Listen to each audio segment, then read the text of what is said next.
Hang clean versus power clean. Which one is better?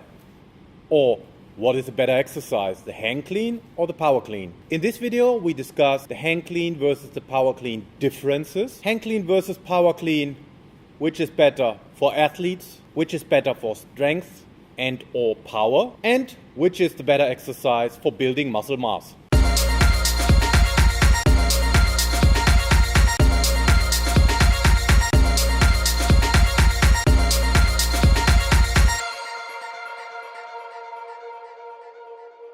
Hang clean versus power clean differences, and hang clean versus power clean, which one is better? That's the question in this video. For that, we need to do a quick recap of the previous two videos. So please bear with me. It just takes 1 minute, but it's important for the following discussion to have that recap. In the first video, we talked about the hang clean versus the power clean differences, and that the hang clean as well as the power clean are a variation, a training exercise of the clean. The clean is part of the competitive lift in Olympic weightlifting, the clean and jerk.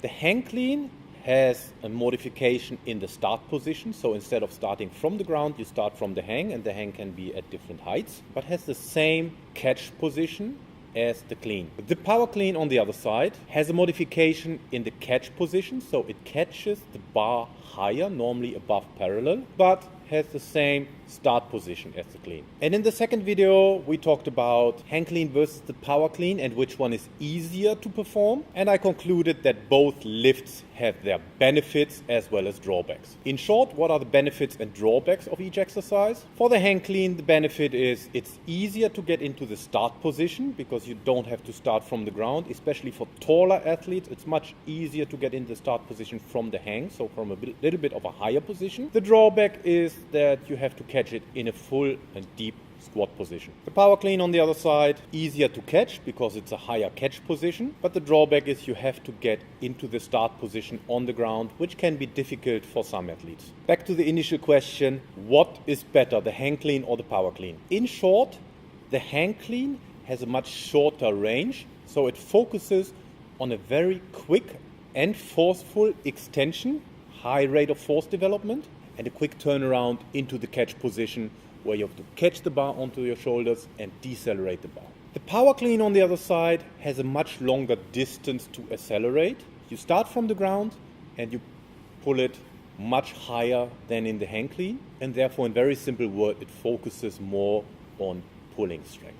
Okay, that still doesn't answer the question, which one is better, the hang clean or the power clean, right? So what is the answer? Which one is better, hang clean or power clean? Well, as usual, there's no one answer. It depends really what you want to get out of your training, and consequently, which exercise you need to choose to get out what you want to get out. And in addition to that, you need to take the individual strengths and weaknesses of an athlete into consideration. We touched on that in the beginning, where I said the hang clean, for example, is easier for taller athletes to get into the start position. However, taller athletes also tend to have difficulties with a full squat, so that can be the next stepping stone. Okay, so how can you determine which exercise is better for your needs and which one is more sport specific for you? I've made a previous video and introduced how you can analyze a sport for sport specificity, or better, how you can analyze sport specificity. And I've introduced the concept of dynamic correspondence. And this concept of dynamic correspondence goes beyond looking at angles. Usually, athletes and coaches look very much at angles. So if the angle in a certain exercise resembles the angle that happens in a sport, it's perceived as being specific to the sport, which is true in the concept of dynamic correspondence. But there are 5 variables outlined by Verkhoshansky that are eligible for dynamic correspondence. Is eligible the right word? I don't know whether it is or not. Doesn't matter. The concept of dynamic correspondence has 5 variables. And in short, these variables are, and please for further detail go to the video of dynamic correspondence and how to analyze sport specificity. So, in short, these variables are amplitude and direction of movement, accentuated region of force development, dynamics of effort, rate and time of force production, and the regimen of muscular work. Again, I've outlined it's a concept. Dynamic correspondence is a concept. It's not a commandment, but it still helps us to analyze whether a certain exercise is specific and can add value to what you want to achieve. For the discussion hang clean versus power clean, which one is better, we need to look at what we want to achieve with that exercise. And I outline a few examples how I would look at it. And these examples are in a random order, and there are probably more examples than I outline, but I hope you can follow my thought process. So, as a corrective exercise or an exercise to enhance technical learning, if you have difficulties completing the pull in the power clean or in the full clean, the power clean can help you out. What does that mean? Well, I have a few athletes that are very strong in getting under the bar, so they are very quick in dipping under the bar to receive the bar. So what that leads to is sometimes, because they want to focus on their strength, they don't finish the full extension to get under the bar, so they get under the bar too quickly.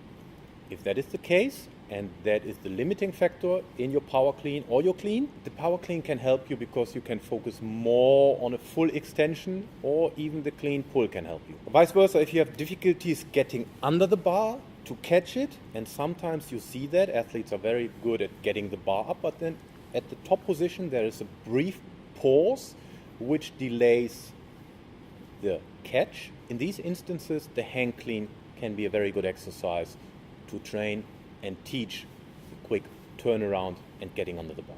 For power development and rate of force development, which one is better, the hang clean or the power clean? If you are dependent on a very quick and forceful hip extension, especially without a counter movement, the hang clean can help. If you imagine in your sport, you are in this kind of triple flexed position, and without going down in order to react or initiate a movement, this is exactly what you have to do in the hang clean under loaded circumstances. For deceleration, if you're in a sport where you need to decelerate, and especially where you need to decelerate and quickly react after the deceleration, the power clean can be of help. How could that look? So imagine you are in a sport of basketball or volleyball, and you have to jump, land from a jump, and immediately after landing you have to react for the next action that is required within your sport. So you want to lose as minimal time as possible after the landing and get into the next action. And for that, the power clean can help. Why is that? Because the power clean catches the bar above parallel, and you really have to focus on sticking the catch. Catch the bar very high, and then use the entire movement to decelerate the bar, and they go into a full squat position. In the power clean, that's not what you want. So you want to receive the bar high, but then also stick the stick the catch as quickly as you can. And that exactly trains this quality of landing and being able to react for the next thing you need to do in your sport. On the other side, if you're purely interested in a triple extension without deflection movement, the power clean or even the clean pull, so where you just bring the weight up, can be the exercise of your choice to train that. If you're very focused, for example, on the so-called athletic position, the hang clean, due to the kinematic similarities, can be your exercise of choice to train this so-called athletic position and start from that athletic position. However, we discussed that with tall athletes. For them, it's easier to get into that start position, which is similar to the athletic position, but they might struggle with a deep catch. Then an alternative could be the hang power clean. I've made a previous video on what the hang power clean is. Essentially, it starts from the hang, similar to the hang clean, so it's a modification in the start position compared to the clean, and it catches it in the same position as a power clean, so a higher catch position, which is then the modification in the catch position compared to the clean. I mentioned that in the beginning. They are training exercises of the clean, so I always want to compare it to the clean. For strength development, which one is better, hang clean or power clean? Well, it depends pretty much where you start, but if you start the hang clean from below the knee or even a little bit lower, the hang clean allows you to use higher external loads than the power clean. In most cases, there are always exceptions to the rule, and consequently, this higher external loads is more favorable for strength development. And last but not least, which one is better for muscular hypertrophy, the hang clean or the power clean? Well, no discussion is complete without talking about muscular hypertrophy and muscles worked in an exercise, isn't it, right? Well, in my honest opinion, if your true goal is muscular hypertrophy, none of the two lifts are good exercises to train for muscular hypertrophy. And there are better exercises you can choose if your main goal is muscular hypertrophy. Which are these exercises? Well, that would go beyond the scope of that video, but I can take you through my thought process, how I would look at muscular hypertrophy, or how I do look at muscular hypertrophy when I plan for it. And then you would look at which muscle groups you mainly want to work and you want to build muscles. And in the next step, you need to apply the main variables that are important for muscular hypertrophy. Well, it's the height of the mechanical load, so how much external weight you can use, and it's the time under tension, so how much time the muscle is under tension during that exercise. And then also newer studies have shown that there is also that effect of what the bodybuilders called pump for very long, that you want to have an accumulation of blood in the target muscle, which has an hypertrophic stimulus on that target muscle. So you have these three elements, and you need to combine it within one exercise or within a set of exercises in order to achieve muscular hypertrophy. So now I want to hear from you.